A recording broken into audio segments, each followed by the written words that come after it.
ഇന്ന് പ്രഷർ കുക്കറിൽ വളരെ എളുപ്പം ഉണ്ടാക്കുന്ന അടിപൊളി മുട്ട ബിരിയാണിയാണ് ഇന്ന് ഞാൻ കാണിക്കാൻ പോകുന്നത്. ഷാഹിദ കിച്ചണിലേക്ക് എല്ലാവർക്കും സ്വാഗതം. ഇന്ന് ഞാൻ ഉണ്ടാക്കാൻ പോകുന്നത് ഒരു മുട്ട ബിരിയാണിയാണ്. കുക്കറിൽ ഉണ്ടാക്കുന്ന മുട്ട ബിരിയാണി ഉണ്ട്. അതിന് വേണ്ടി 3 മുട്ട വേവിച്ച് വെച്ചിരിക്കുന്നു. 2 ഇടത്തരം സവാള സ്ലൈസ് ചെയ്ത് വെച്ചത്, ഒരു തക്കാളി അരിഞ്ഞു വെച്ച്, പച്ചമുളക് 2 എണ്ണം അരിഞ്ഞു വെച്ചിരിക്കുന്നു, പട്ട, ഗ്രാമ്പ്, ഏലക്ക, കറിവേപ്പില ഇത്രയും എടുത്തു വെച്ചിട്ടുണ്ട്. പൊടികൾ, മുട്ട ബിരിയാണി ആയതുകൊണ്ട് ഞാനിതിൽ വേറെ പൊടികളെല്ലാം ചേർക്കണം. അല്ലെങ്കിൽ ഞാൻ മഞ്ഞൾപ്പൊടിയും ഗരം മസാലപ്പൊടിയും മാത്രമേ ചേർക്കാറുള്ളൂ. ഇന്ന് ഞാൻ ഒരു അര സ്പൂൺ മല്ലിപ്പൊടി, അര സ്പൂൺ ഗരം മസാലപ്പൊടി, ഒരു 1/4 സ്പൂൺ മുളക് പൊടി, 1/4 സ്പൂൺ മഞ്ഞൾപ്പൊടി, ഒരു നുള്ളു കുരുമുളക് പൊടി, ആവശ്യത്തിന് ഉപ്പ് ഇത്രയും എടുത്ത് വെച്ചിരിക്കുന്നു. ഒരു പച്ചമുളക്, ഒരു പീസ് ഇഞ്ചി, 5-6 വെളുത്തുള്ളി, കുറച്ച് ചുവന്നുള്ളി ഇത്രയും ഞാൻ ചതച്ചെടുക്കാൻ വേണ്ടിയാണ് എടുത്തിരിക്കുന്നത്. കുക്കർ അടുപ്പത്ത് വെച്ച്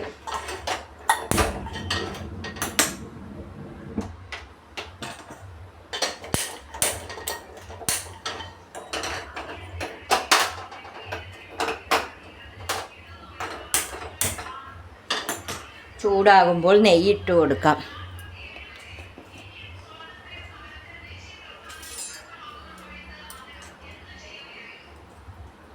നെയ്യ് ഉരുകി കഴിയുമ്പോൾ കുറച്ച് ആവശ്യത്തിനുള്ള ഉള്ളി നമുക്ക് പൊടിച്ച് കോരി മാറ്റാം. അത് വരുമ്പോൾ കുറച്ച് സവാള എടുത്ത് പൊരിച്ചെടുക്കാം. ചോറിൻ്റെ മേളിലിടാൻ വേണ്ടിയാണ് കുറച്ച് സവാള പൊരിച്ചെടുക്കുന്നത്. പൊരിക്കാൻ വെച്ച ഉള്ളി നല്ല മൊരിഞ്ഞ് വന്നിട്ടുണ്ട്. അതൊരു പാത്രത്തിലോട്ട് കോരി മാറ്റാം. കൂടുതൽ മൊരിഞ്ഞ് അധികം ചുവപ്പ് നിറമായാൽ കഴിക്കാൻ തുടങ്ങും. അതുകൊണ്ടാണ് ഈ അളവിൽ ഞാൻ കോരിയത്.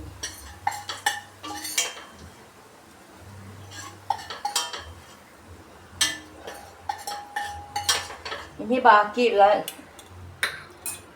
നെയ്യിൽ ബാക്കിയുള്ള സവാളയും പട്ടയും ഗ്രാമ്പും കറിവേപ്പിലയും ഇട്ട് കൊടുക്കും. അതൊന്ന് കുറച്ച് വാടി വരുന്നത് വരെ ഒന്ന് മൂപ്പിക്കാം. അധികം വാടണമെന്നില്ല. തക്കാളിയും പച്ചമുളകും ഇട്ട് കൊടുക്കാം. തക്കാളി നല്ല വെന്ത് ഇതിൽ ഉടഞ്ഞു വരുന്നത് വരെ ഇട്ട് നല്ല ഇളക്കി മൂപ്പിച്ചുകൊണ്ടിരിക്കണം.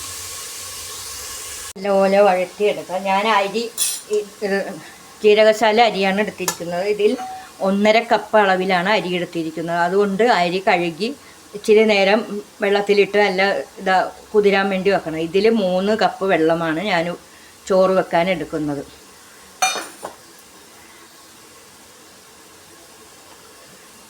ആ തക്കാളിയും എല്ലാം സവാള എല്ലാം മൂത്ത് വരുമ്പോൾ ഈ പൊടികളെല്ലാം ഇട്ട് കൊടുക്കാം.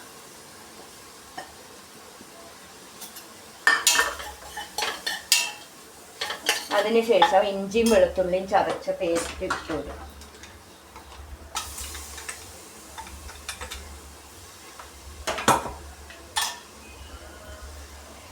പച്ചമണം മാറുന്നത് വരെ നല്ലവണ്ണം മൂപ്പിച്ചെടുക്കാം.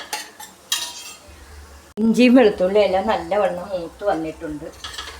ഇനി കഴുകി ഊറ്റി വെച്ചിരിക്കുന്ന അരി ഇതിലിട്ട് നല്ലപോലെ ഒന്ന് മൂപ്പിച്ചെടുക്കാം.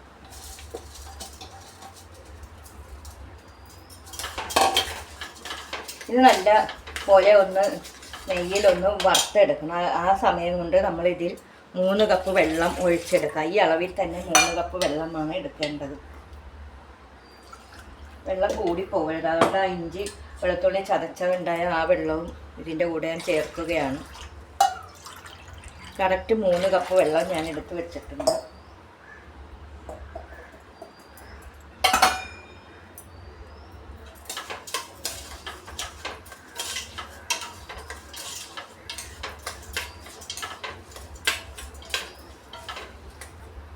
ഇത് വളരെ എളുപ്പത്തിൽ ഉണ്ടാക്കാൻ പറ്റുന്ന ഒരു മുട്ട ബിരിയാണിയാണ്.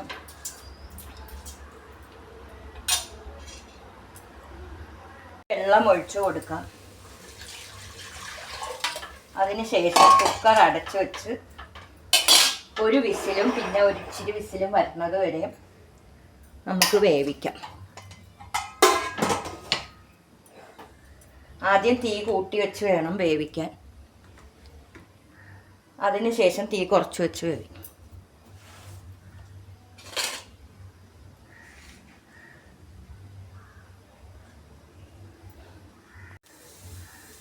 ഒരു ചീനച്ചട്ടി ഇടുന്നത് വെച്ചാൽ ആ 3 മുട്ടയും കൂടി നല്ലപോലെ വരിഞ്ഞ് മുളക് പൊടി, ഒരു നുള്ളു മുളക് പൊടി, ഇച്ചിരി മഞ്ഞൾപ്പൊടി, ഇച്ചിരി കുരുമുളക് പൊടി, ഇച്ചിരി ഉപ്പിട്ട് നല്ല തേച്ച് വരഞ്ഞ് വെച്ചിരിക്കുകയാണ്. ഇത് എണ്ണയിലിട്ടൊന്ന്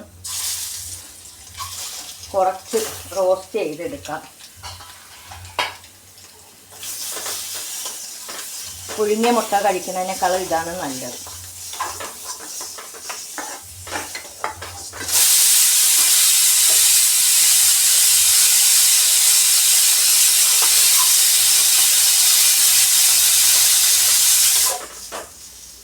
എൻ്റെ വിസിലെല്ലാം വന്ന് പ്രഷറൊക്കെ പോയി തുറക്കാൻ പോവുകയാണ്. നല്ല മണം വരുന്നുണ്ട്. നല്ല പരുവത്തിൽ വെന്തിട്ടുണ്ട്. നല്ല കറക്റ്റായിട്ട് 2 വിസിൽ ഞാനിട്ട്. വെള്ളവും കറക്റ്റായിരുന്നു. നല്ല കറക്റ്റ്.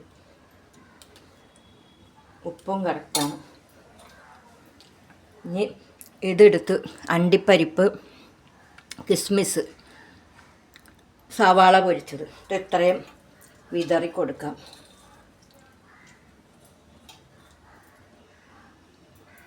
അതിനുശേഷം മുളക് പൊടിയെല്ലാം ഇട്ട് വാട്ടി വെച്ച മുട്ട ഇവിടെ വെച്ച് കൊടുക്കാം.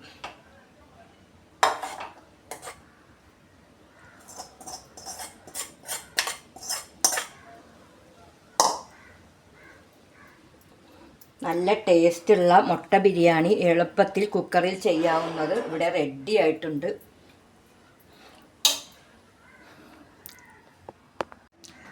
ഈ വളരെ എളുപ്പത്തിൽ ഉണ്ടാക്കുന്ന ഈ കുക്കറിൽ വെച്ചുള്ള മുട്ട ബിരിയാണി നിങ്ങൾ ട്രൈ ചെയ്ത് നോക്കി ഇഷ്ടപ്പെടുകയാണെങ്കിൽ ലൈക്ക് ചെയ്യുക, ഷെയർ ചെയ്യുക, കമൻറ്റ് ചെയ്യുക. നിങ്ങളുടെ അഭിപ്രായങ്ങൾ എന്ത് തന്നെ ആയാലും എന്നെ കമൻറ്റിലൂടെ അറിയിക്കണേ. ഒരു ലൈക്കും തരണേ. സബ്സ്ക്രൈബ് ചെയ്യാതെ ആരെങ്കിലും കാണുന്നെങ്കിൽ സബ്സ്ക്രൈബ് ചെയ്യാൻ മറക്കരുത്. ഇനി ഒരു നല്ല റെസിപ്പിയായിട്ട് വരുന്നത് വരെ ബൈ.